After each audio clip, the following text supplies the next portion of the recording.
And this is a happy hour. I know we're in all different parts of the world and all different parts of our lives. I have this here. Maybe you'll have some tea. Hi. How Hi, are you? I'm good. How are you guys? I'm all right. I'm all right. And we have some people joining here. I'm so glad that we can talk about this today. Would you want to start to tell people who you are and what you do? A little Oh, bit about yourself? sure, absolutely. So my name is Benish Shah. I'm the Chief Growth Officer at a company called Loop and Tie. Loop and Tie enables engagement through corporate gifting for some amazing companies, including the 49ers, Salesforce, Greystar. And previous to that, I was a lawyer, so I've had a Yeah. pretty interesting career path, I would say. Yeah. Yeah, absolutely. Yeah, I was just looking at your LinkedIn. We know each other from The List, which is an amazing network for women, for incredible women. But I didn't realize you were a human rights professor at Pace. It's amazing. Yeah, it's I promised my dad that when I left practicing law officially that I would Yeah. continue to do something in law.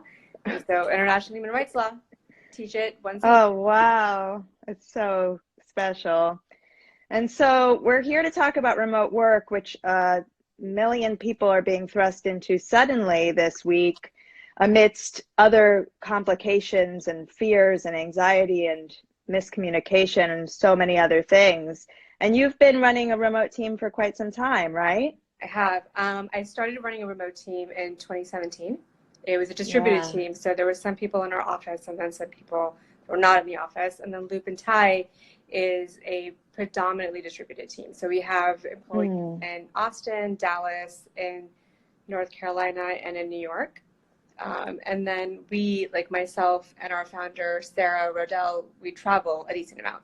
So Yeah. it's a pretty comprehensive ecosystem.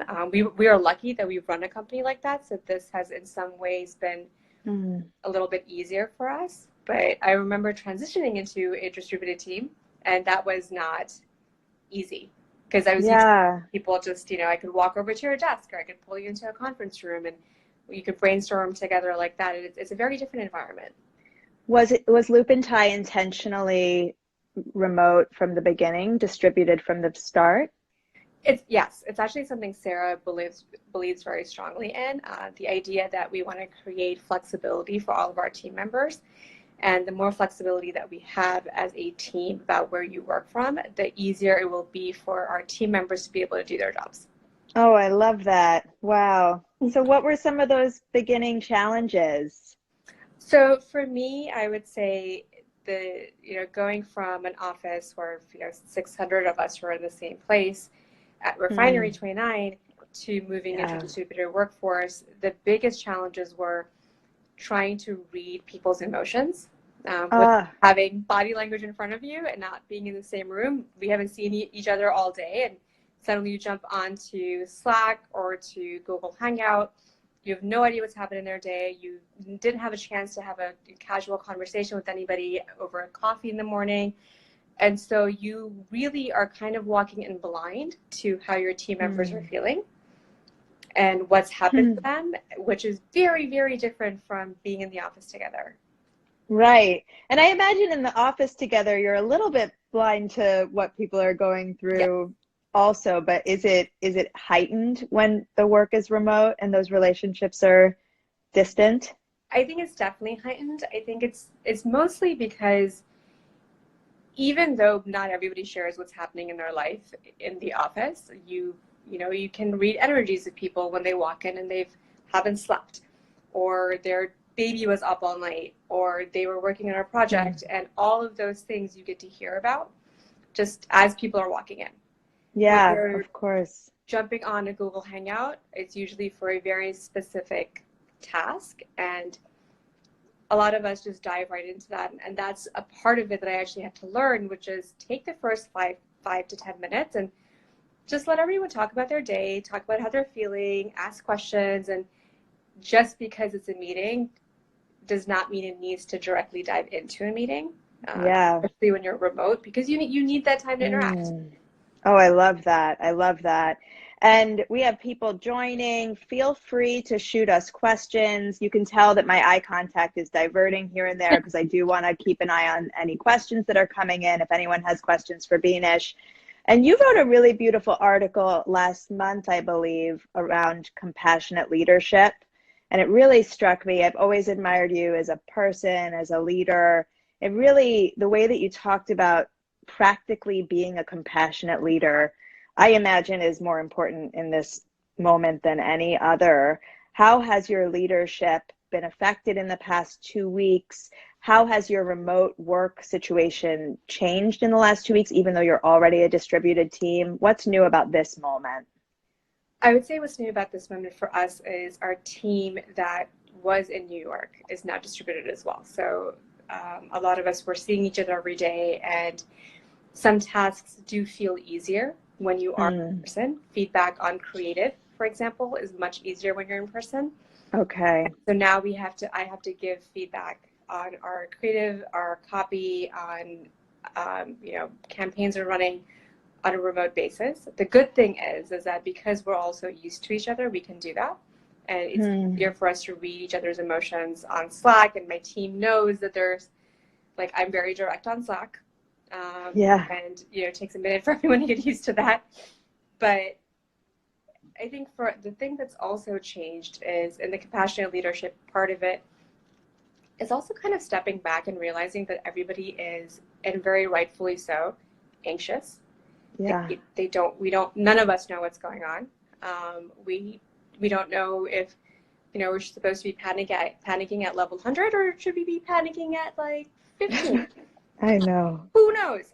As somebody who's managing a team, keeping a pulse of that is so critical, because if you're not thinking about the mental health of your team members, you're doing a disservice to your own company. Nobody makes good decisions when they're scared or when they're tired or when they feel overwhelmed. Wow. It's so true. Yeah. So we've implemented something right now, which is if you need a break, you Slack the team and you say, hey guys, I have a headache, or I'm really overwhelmed and I'm going to be offline for an hour or 2 hours, and that's in the middle of the day, and that's fine. Yeah. And that's new. That's the last. Yeah.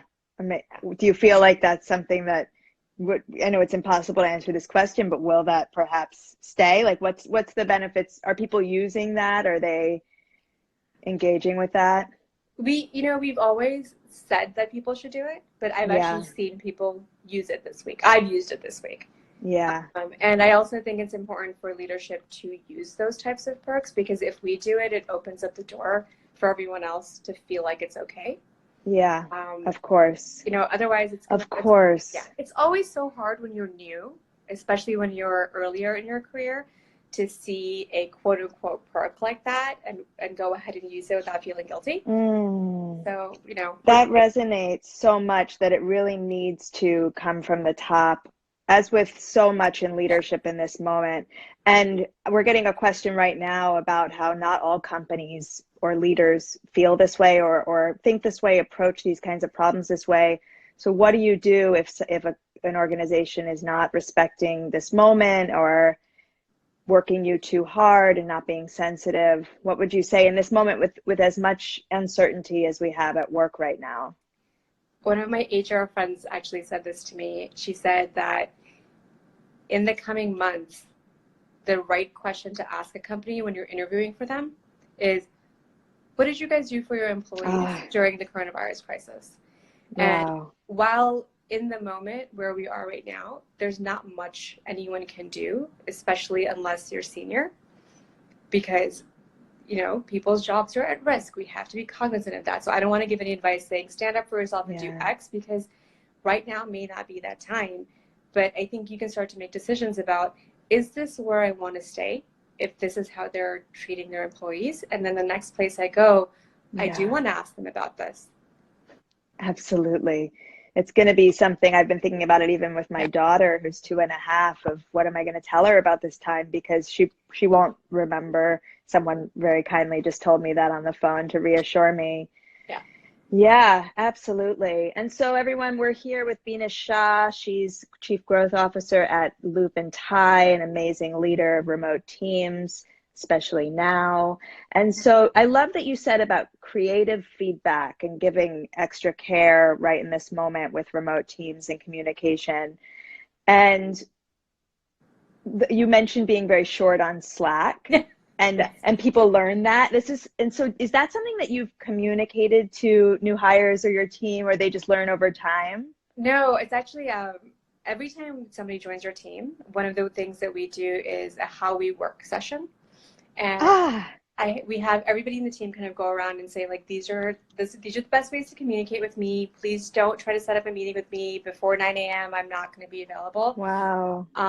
And then I have the entire team go around and say, I want you guys to give feedback on working with me. And one that actually helps me understand like weird things that I do where I'm Oh, like, oh, wow. yeah, I guess I do that. And then Yeah, also, you don't really know those things about yourself. So one of the things people no. mentioned was she's really direct on Slack. She sounds like she's mad on Slack. She's never mad. If she is mad, she will tell you she is mad. She will, like, I Right. actually, and I realize that you do this, I will actually say, I am very upset right now. What is going to follow is Yeah, going to be harsh. yeah, yeah. Yeah. You're such a direct communicator, and I really, really admire that about you in the best way. That's really, really wonderful. And so, and that's so rare also to have a work environment where people feel free to speak up and Yes. to give that kind of feedback. And so, how does giving feedback, you talked a bit about how giving feedback can differ between remote and in-person environments.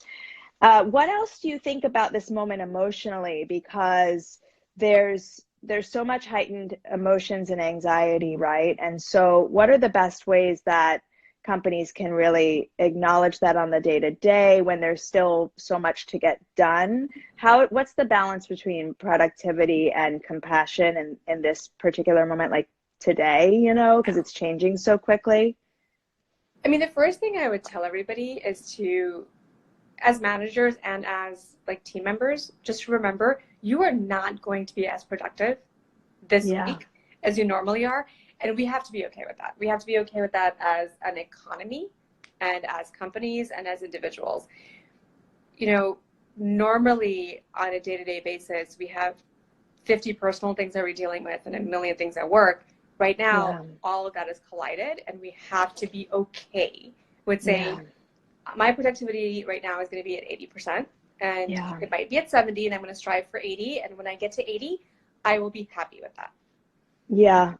And I think as managers, we also need to say that to our teams and say, I understand that you are stressed, and I understand that there, all of these things are going on around the world. We don't have answers, and so if you need a break, let me know. Of Yeah. course, there are sometimes time critical things. No one can do anything about that. Like if it's a client request, we have to get that to the client. But I would also encourage managers right now to kind of shield your team. Step in. Be the one who has to get on the phone with the client. Be the Yeah. one who has to say, hey, I know we promised you this. It's just going to take us an extra day or two. And I think clients are going to be more understanding of that than we realize. I agree. And I've been really seeing that in my work too. Absolutely. And everyone, if anyone has any questions for Benish Shah, feel free to write them in the Instagram Live. I might be typing on the side if I see a question come in and I want to grab it. And so, as someone who's led remote teams for longer than most people, maybe most people listening, what are some of your pet peeves around remote communication? What are some of your tricks or tools? What are things that come to mind around that? One of the big things I would say is clear communication and clearly asking what you need. Oh, That is actually an art. Like, how they always say there's no stupid question? I assure yeah. you that there is. I assure you that there are such things as stupid questions. And the one that always gets me is when someone's like, why isn't this done? And my response usually is like, what are you referring to? Right. And if you cannot refer back to what you have asked the person, and if you've not given them a deadline, or if you haven't given them priorities, you can't be upset with them for not getting it done. And Yeah. so, especially in a remote team, asking exactly what you need, saying, I need it by this time, and then asking, is this doable within that time frame, are important things. Yeah. it will help you. People are going to want to work with you. And if people have clarity, especially right now when there is no clarity, they're just going to work harder and better. Yeah, of course. Yeah, I love that as a tool of clear communication. Of course, I love that. I'm obsessed with it.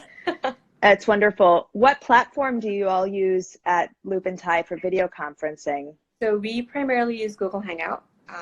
We also, when Google Hangouts is finicky, and sometimes it is, we Yeah. will just jump on really FaceTime. Most of us have iPhones, which is rather convenient. Oh, wow. Slack also has conferencing, but I believe it's one-on-one conferencing versus team. Yeah. And I know we've been using Zoom we just launched, our founder was very kind to do this. Sarah launched a bi-weekly meditation that's for free completely. Wow. Anybody who wants to join, and we're using Zoom for that. Oh, that's wonderful. I love that.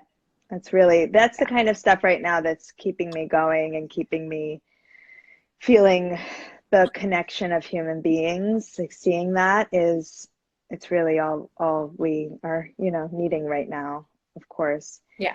And so, with remote work and certainly in the past few days, and I know this is a moment, but I have a really big tendency anyway to never stop working. And it's been, out of control the last few days. My anxiety likes to be productive. So what do you say about that? And if you're in different time zones, how does that work in normal circumstances? And then how has that changed now? So this is a rule I started when I was running my own company, which is I will pick a time at night and then I will be offline. And if it's an emergency, people know that they can call me or they can text me, but I will turn Slack off and I will not get any notifications from Slack until the next morning. And so for me right now, I turn Slack off between 7 and 8 p.m. for myself. Yeah, I that's try good. myself to be available because I know my team will have questions. But after that, if it's an emergency situation, otherwise I'm asking everyone to respect my time because I will also respect your time. Yeah, wonderful. And anyone who has any questions, feel free to type them in. I see lots of people coming in, which is so nice. It's nice to be with you all. I have some Irish whiskey left over from yesterday. And Benish, you also wrote an article this week that I really needed and loved. When I saw it come in, I was so grateful because I know from the people I'm talking to that a lot of people are feeling intense desire to communicate and to connect with people, especially businesses and brands. And we're getting a lot of messages and emails and newsletters and tweets and so much right now. And you wrote a wonderful article about communicating in a time of crisis, and TLDR, probably don't. Yeah. And can you talk about what made you write that article and some of your ideas behind it? Sure. It was actually kind of hilarious because I wrote that in one morning. Yeah. And what was happening was shocking nobody. It just poured out of you. Yeah. I have a lot of friends who work in marketing and who work in growth, and essentially everybody who works in marketing suddenly now has to be a crisis comms person. And what most people don't realize is those are two very different things and two different skill sets. The only reason I have that skill set is because I'm a former litigator who dealt essentially in crisis situations. That was my job. Yeah. And now you're in this position where, companies and investors and founders are asking these marketers to market the coronavirus, which, it sounds really wrong, but you would be surprised at the number of people that should say, we should have a coronavirus X, or we should have a coronavirus t-shirt, or we should do this. And sure, do I think it's wrong to capitalize off of a tragedy? Generally, yes. I've seen it done, and I've seen it actually done well, which is a hard thing to accept. But this is one of those things that is just so unprecedented that throwing a lot of early and mid-stage marketers and, essentially into the firing ring just because you don't know how to deal with this is isn't fair. And I got so many questions and text messages around that just over the course of a week that I woke up and I saw someone had posted something that was about like, you know, their next message. And I honestly kind of lost it. Yeah. I put it on Instagram and then I put it into an article, and somehow the article kind of found a life of its own. And it's been fascinating because a lot of other teams from different companies have actually reached out, asking questions around it. And Wow. yeah, and asking, you know, is it okay if we share this with our clients? Is it okay if we share this with our team? Some investors have shared it as well. And I think it's just a reminder that marketing teams are not trained always in crisis comms, and most small companies do not have budgets to access crisis comms firms and brand firms and like ad agencies. Like, it's a different skill set. We need to be very mindful of that. And if we don't have that skill set, I think it's okay for us to step back and say, we need to pause.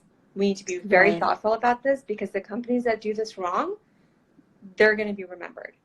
Yeah. And what have you seen in terms of companies doing that right? And also, what have you heard about remote teams who are suddenly working from home in the past week that are doing things right, or things that are inspiring, things like that? Because we need a little hope in this day today. Yeah, no, absolutely. I think that, you know, Shopify was really smart. They went and they gave $1,000 to get for work from home supplies. We have clients that are going to be sending, you know, gifts to their employees for pick whatever you need that's going to make, you know, wellness or work from home experience better. And I think those things, from just how you take care of your employees, is important. Yeah. And then also, I think the other thing we have to remember is just also to be kinder to ourselves as marketers, because marketing can't stop. Yeah. People still have businesses that have to run. We all have to send out that you know, general automated email that says, hey, have you checked this thing out? Because there are companies that are looking for your services right now. There are people that are looking for your product right now. You cannot just disappear and not let them find you. That's actually counterproductive to the economic situation we're in right now. I think it's just going to be, for your senior leadership in marketing, we are never allowed to get off of Twitter at this point, because we constantly have to know what's going on. So any anxiety that I could have from Twitter is exacerbated. I know. Yeah. There's no way I can turn it off. Yeah. But I think constantly keeping in touch with each other. My team, we're sending articles constantly of like, this is what I saw, this is what I liked. This email from this brand made me feel good. This email from this brand did not make me feel good. And giving honest feedback on that to each other, because that helps us with our communication and the way we're going to reach out to our clients. And I've also told our team that we are going to get some people who are going to be upset. And it's normal. It's not their fault. Everyone is anxious. So many people are right now dealing with having to lay off people or having to shut down their businesses, and either nobody's around them, or their children aren't here and their children are asking for attention, or they're caregivers to their parents and their parents are still out there having coffee with friends because they just refuse to accept this is happening. I know, absolutely. Oh my goodness. And we're going to chat for just a few more minutes before I'm going to switch to Sarah Milstein, who's going to join us, another wonderful remote leader. But before we do, I want to end by talking about Loop and Tie, because I love Loop and Tie. It's an amazing website. You can go and order a gift of, you can let the person who you're giving the gift to choose based on a price point. And this seems like a really great moment for that. And so talk a little bit about Loop and Tie and the role in this moment. So the way we see our role actually as a company is, again, we're allowing for engagement. Right now, a lot of people don't know how to reach out to people who are far away, or their clients, or their team members, and this is one of the ways to do that. Loop and Tie also supports over 400 makers and creators.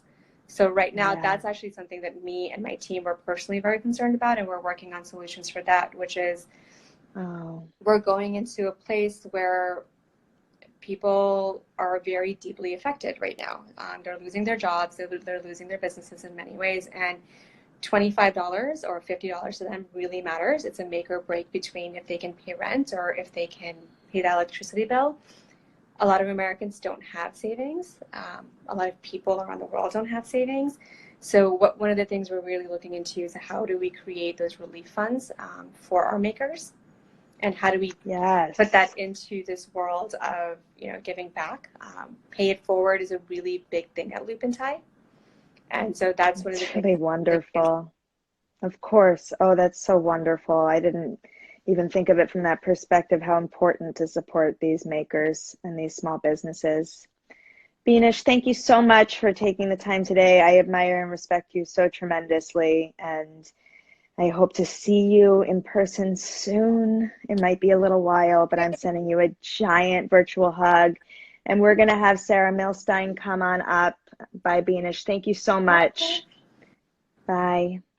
So we're going to be joined by Sarah Milstein of Mailchimp. Hi, Sarah. Hey. How are you doing? Okay, under the circumstances. It's a really weird question right now. Yeah. I don't know how to answer it either. And I'd love it if you would introduce yourself, tell the audience who you are, what you do. Yeah, sure. Let's see. I'm a senior director of engineering at Mailchimp, which is headquartered in Atlanta, and I also run our Brooklyn office, which is now our Brooklyn people all over working from my goodness. The city. Yeah. And I really wanted to talk to you today because you wrote two really wonderful articles. One of them I know you wrote well before this happened, and you've been a remote team leader for a very long time, really probably spearheading so much of what we're now quickly learning in this moment. And so how has remote working changed for you in the last week? Well, one thing that has changed radically is that everybody at Mailchimp is now working from home. The company is about 1,200 people, and although we have a number of satellite offices, mostly people work from the offices. We have just a handful of people who typically work from home, and suddenly everybody is working from home.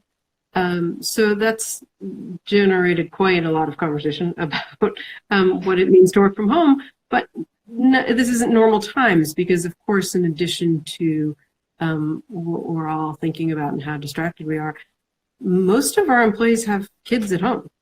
And that's just a whole different game. That's not like standard work from home practice. No, adding on to all of the anxiety people are feeling and the confusion as well.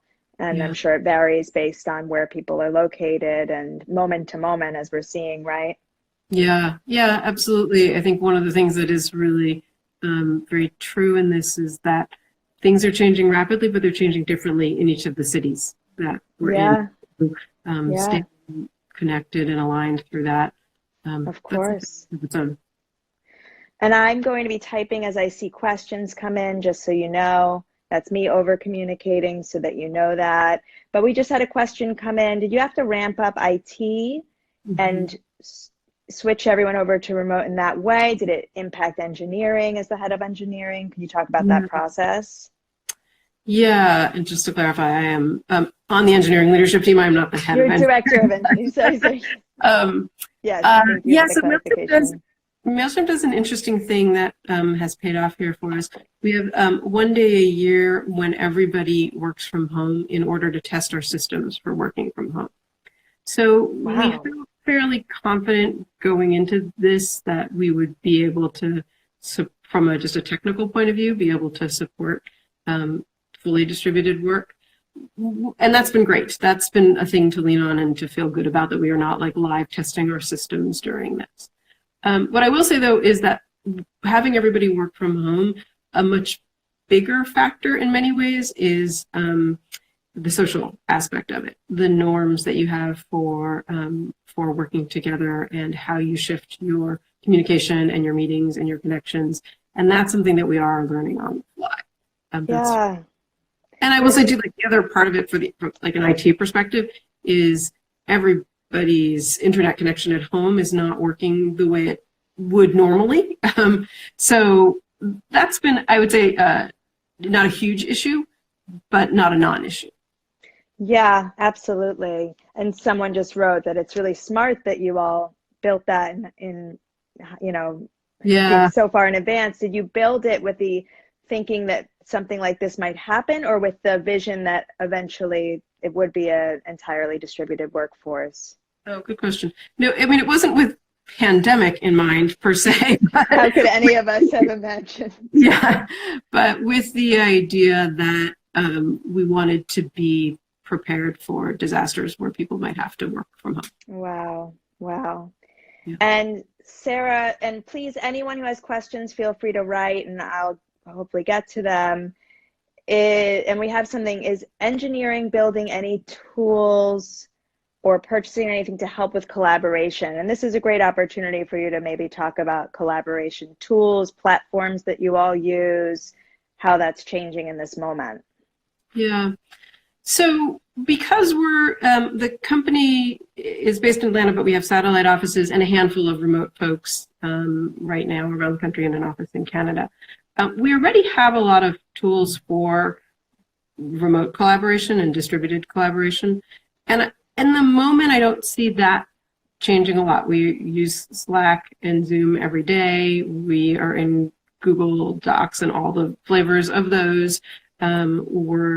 We use Miro as like a virtual whiteboard. There are many other tools as well. And that's all like serving us now because we were already a company of satellite offices and people are comfortable with those tools. But I do think that a lot of the teams, and Benish talked about this a little bit, a lot of the teams are having to rethink their communication norms and how we use the tools. If we're having, we used to have a stand-up once a week, do we now need to get on Zoom and have a stand-up every day that's more about connecting with each other rather than sharing status? Do we need to have some agreement about how we're going to use our Slack channels to stay connected with each other, to be able to talk about if you have to drop out because you have a childcare issue in the moment? Those are sorts of things that people are having to talk through, and that's pretty different use of the tools than our day-to-day norms. Yeah, that makes a lot of sense. You had really, really practical insights on the article that you wrote, which was 29 tips. And it was just so many things I had never thought about, so many ways to make communication clearer and easier in this moment. And so I really encourage everyone to, I'll put the articles up in the link in my profile after this, and I will do that as soon as I can. And so what are some pet peeves about remote work, and how are those manifesting now, and what do you do in the face of those? Well, I would say I've been mostly working from home for close to 20 years. Mailchimp is unusual in that I mostly work in the office, except for now. And I personally love working from home, and I also like when other people are working from home and I can like see where they live and I see their kids and their pets. That makes me feel more connected. And I also like lunch at home is so much easier in my mind because I like to make my own lunch. What I will say is that I think for a lot of folks who are new to it, especially, just recognize it takes a while. My own experience is when I've hired people who are new to working from home, it can take like up to a year for folks to figure out what are the right patterns for working from home, and when do you shower and when do you leave the house, and how much communication do you want to have with people. And that all takes a while, and I think as we are all going through that together right now, there's quite a lot of churn. So I wouldn't call that a pet peeve. It's just an observation that this is not business as usual, and so it really requires taking a step back and recognizing that we have a few layers of things that are happening all at once. The stress of understanding a rapidly changing situation, and the difference of working from home all the time, and in many cases, not being able to leave the house. That's a little different than the normal working. It's pretty different. It's pretty different. We just had a question come in. How do you ask for more structure or direction when working remotely? Mm-hmm. Yeah, so actually that's a really good question. So I think one of the interesting things about distributed teams is that there's a lot of different roles on a distributed team, in the sense that a team leader has a different role in determining how a team will communicate than the individual team members.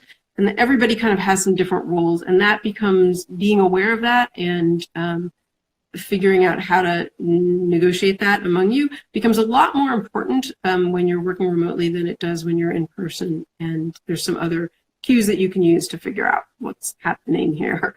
But I think if you're looking for more structure, the thing to do is to ask for it, and ask what are the goals of the team and how can you serve them.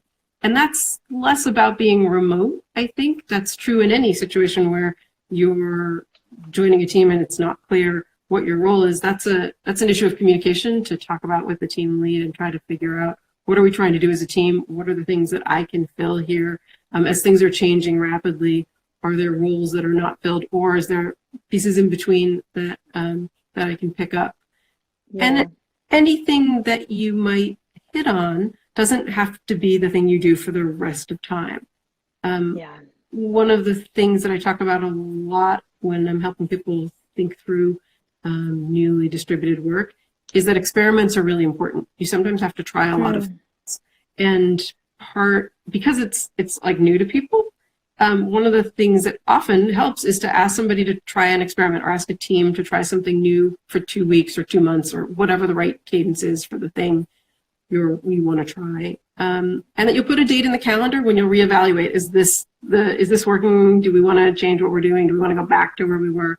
But I think something like trying to find the right role in a remote setup is similar. You can ask if you can try something for, a week or 2 weeks or a month, and work with the team lead or your manager to assess how will you assess that and what's the date.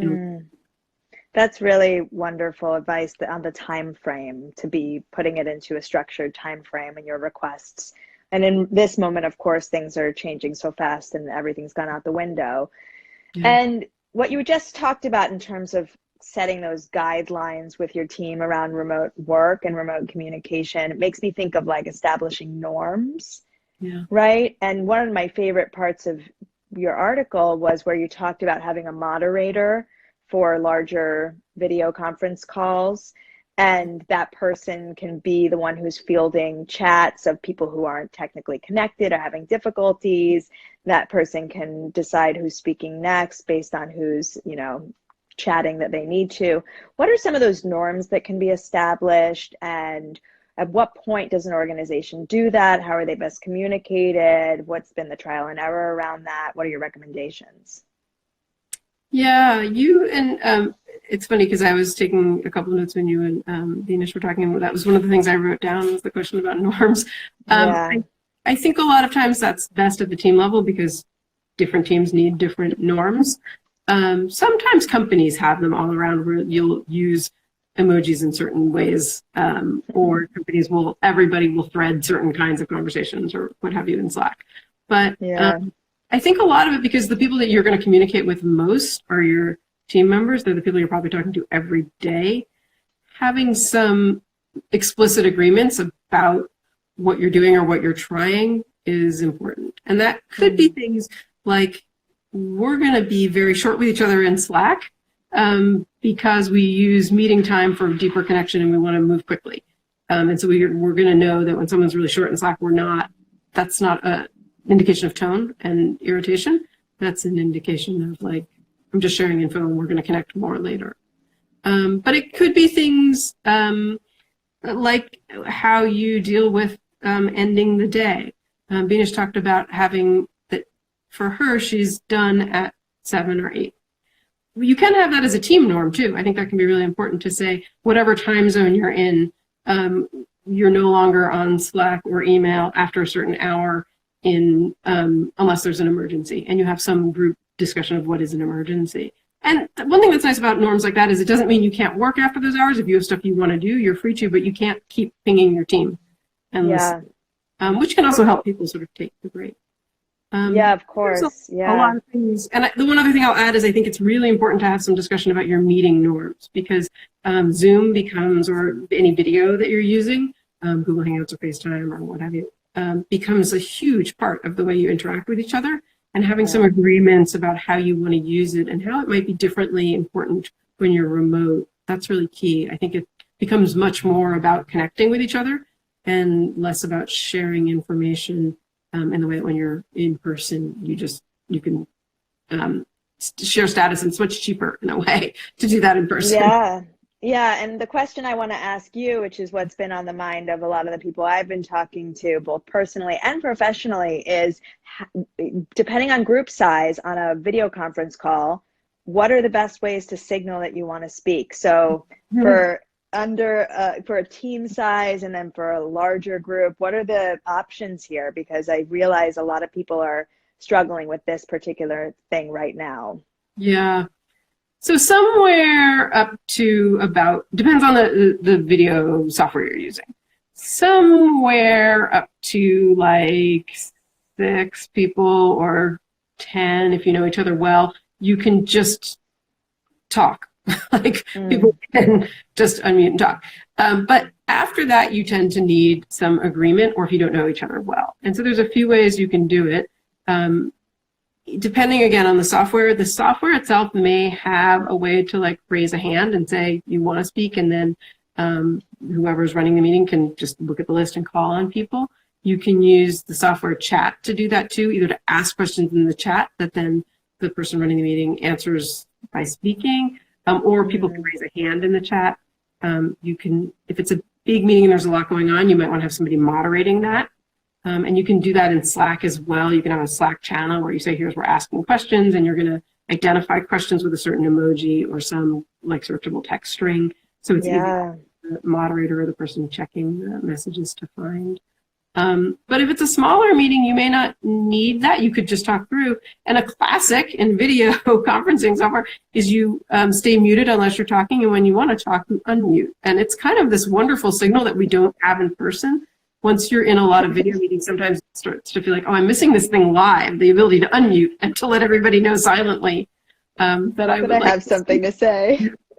Yeah, it's so fascinating. Everyone who's watching live, if you have any questions for Sarah, please write them in. Any questions about video conferencing, remote team meetings, leadership in remote work.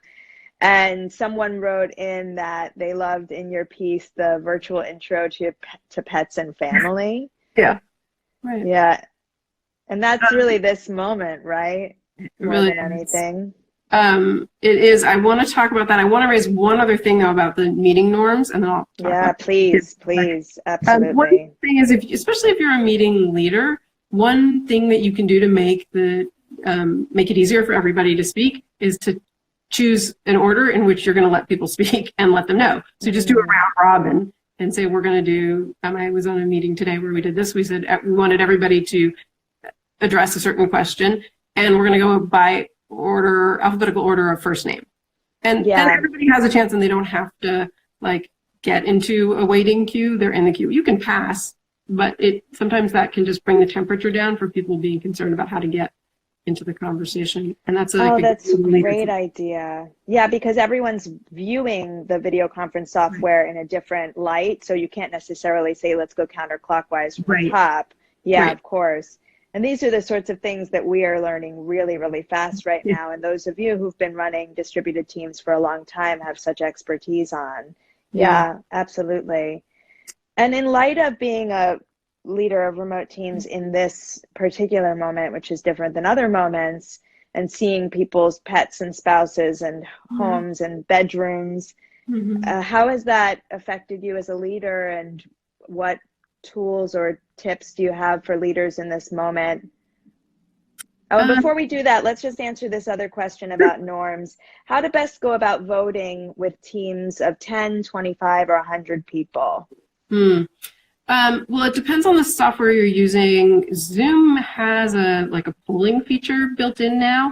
You can also add polls to Slack. And there's software called Slido, SLI.do. Those are all, there are other tools as well, but those can all be used simultaneously or integrated with a meeting and can kind of help you get some quick polling on the fly. That's helpful. I've used all of those a lot in meetings. And I think it actually raises a good question, which is how do you make sure that people are engaged during the meeting? So that, like here we have the ability for people to ask comments, or you can emoji through some things, but Instagram is actually not very full featured in this. And when in your work situations, you probably have more tools for helping people figure out how to lean into the meeting instead of sitting back and watching it. That's something that to watch out for as a meeting leader in particular, is how do you structure things engaged. I would love to hear some of your thoughts on that before we go back to the question about leadership, but what are some ways that you do get people engaged and make sure it's interactive? Well, for example, I was recently running a meeting with several hundred people in which one of the other presenters was showing a video that was taking us through how a user had used our software. And we, instead of just having the video run, we had everybody vote beforehand on what they thought was going to happen in each of 3 different segments. And that's a little thing. How they voted didn't actually really matter, especially, but it meant that they had to think through. And then they were sort of a little invested in what's the outcome of this in a way that if you're just sitting back and watching, you could wind up in Twitter by accident, you know. Especially right now. That's so, I love that. These are the kinds of things that we're going to have to think about in such a new way. It's really so eye-opening to hear you say things like that. It's simple, but it makes so much sense. Yeah. And so, thinking about leadership in this moment, especially being physically separated from the people that you're leading, how has that been for you, and what steps are you making to help people feel connected? Well, for example, in the Brooklyn office of Mailchimp, we typically have a couple of lunches a week for everybody that are responding to things going on. Like, for example, we have welcome lunches for new employees, and those always involve what we call an around the room question, where everybody answers a question to get to know each other better. And that way also the new employee and some of the old ones learn each other's names. I do AMA lunches regularly. So we're continuing to do those. We did demo day today, and we just did it over Zoom instead of in person. And although we normally cater lunch and that's not feeling possible right now, we're trying to figure out, do we give people a few minutes beforehand? Do we start at 12:15 instead of at noon so that people have time to get their lunch together and then join? Oh, yeah. And we're just continuing to do those things and trying to be intentional about the sorts of gatherings that were a lot about connection and making sure that we give people a way to keep staying connected. Yeah. I think it's going to change day by day, of course. Yeah, right. Exactly. I do think too, I'm not on a team right now where a daily stand-up makes sense per se, but I do recommend for teams that are distributed, or especially newly distributed, but really any team you're mostly not in the same place, is have a 15-minute daily stand-up that's not about status, that is about something. And it could be that you've got a quick list of things people could talk about, questions that they have, things that they learned, information that they gleaned from somewhere else in the organization, a lesson that they learned. You can kind of come up with whatever the right things are for your team. It could just be like good, bad, how are you doing? But a quick check-in and a way for people to connect that, again, is not like sharing status. That can be really meaningful and can help a team feel much more connected and then work much better together at a distance. And you are on the engineering team, and so how do you adapt this for different types of personalities, maybe people who might consider themselves to be more soft-spoken or introverts, things like that? Yeah. I mean, I do think that running the meeting round robin is one of the most important things you can do for introverts, is that they don't have to speak up. They're going to come up naturally in any meeting that you're having, because you said everybody gets a chance to speak. They can pass. but they don't have to try to insert themselves. So that That's can be really good. and sometimes also just being aware, like if somebody unmutes, if you're the person running the meeting, that you've set some norm for how people ask questions, and you are being aggressive about keeping on top of it and trying to hold people to it as well. The important ones, and then also being aware of the things that you can document, so people can catch up asynchronously or can catch up in Slack or Google Docs or whatever written medium if that's better for them. So in the cases where you can do that, it's really valuable too. That makes a lot of sense. Any advice for driving new clients through virtual demos or presenting through screen share, really, when you're only in a remote setting? Yeah, I think a couple things. Be aware that movie mode is not probably going to keep people with you for very long. So if you are trying to demo something, if you can have short pieces where they are talking to you, you're asking them questions, and they're engaged with you in between you're showing things, you're much more likely to keep them with you than if you just show something, or run through a presentation for even as short as 10 minutes. Like some shorter pieces where you're talking with them work better. I think too, just being aware that in some video software, screen sharing means you won't all be able to see each other. And in particular, it can mean that the presenter can't see the other people. And that can be, if you're trying to figure out, like, are these people responding to what I'm saying? That can be deadly. So be aware of that. And what you might do instead is share a deck and talk them through, say, like, we're on slide 2, now we're on slide 3, so that you can keep the deck and the video software side by side, and you can keep seeing the people's faces. Yes. And then whatever you're presenting, they can be with you too. It's not quite as polished, of course, in terms of what they see, but you can be creative with that. And and that was one of your great tips in your article too, is what to do when you have 2 screens and how to make sure that you can see people's faces when you're presenting on video. Yeah, absolutely. And well, first of all, I'd love to talk about your work from home setup, but I also want to leave space if there's anything I haven't asked that you do want to say. So either direction, really, with our last few minutes. I think you hit the big ones, but I think if there's, one thing to think about, it's that especially when you're leading teams, that so much of what happens in our workplaces is about connecting, but it's framed as about our work. That this is like a whiteboard for writing down ideas, or Slack is for like sharing, quick chats, or Zoom is for meetings. But so much of that, the underlying thing that's happening is we're connecting with each other. And when you're in a distributed workplace, you have to really be intentional about making sure that you've created room for the connection part, and that you haven't gone too far to the technical side of whatever the thing is you're trying to do. And that's particularly important right now. Oh, of course. Wow. Yeah. It's so interesting how that subtle shift is so important and right now, but also I really believe that the emotional component of it is important all the time. We're just seeing that amplified at this moment. Yeah. And so has your your work from home setup changed in the last week? What I know our access to so many things might be limited right now too. So with that in mind, what are your tips for working from home in terms of setting up? I'll show you my actual setup real quick. That's great. I'm sitting at my dining room table right now, but my actual setup, let's see if you can see this, is a treadmill that I bought on Craigslist for $100 and a couple of shelves that I mounted on the wall in front of it. So I have a treadmill desk. It's janky, but it works. That's great. I bob a little bit during meetings when I'm on it. That's a little bit concerning for people, but everyone's getting used to it.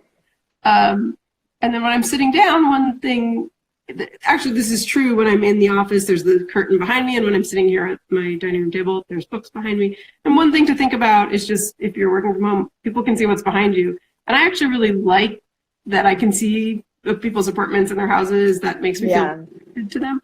But also you want to be mindful of, like, it's time to make the bed if you're working in the bedroom. Things that just make it like a little bit less distracting for other folks. Yeah.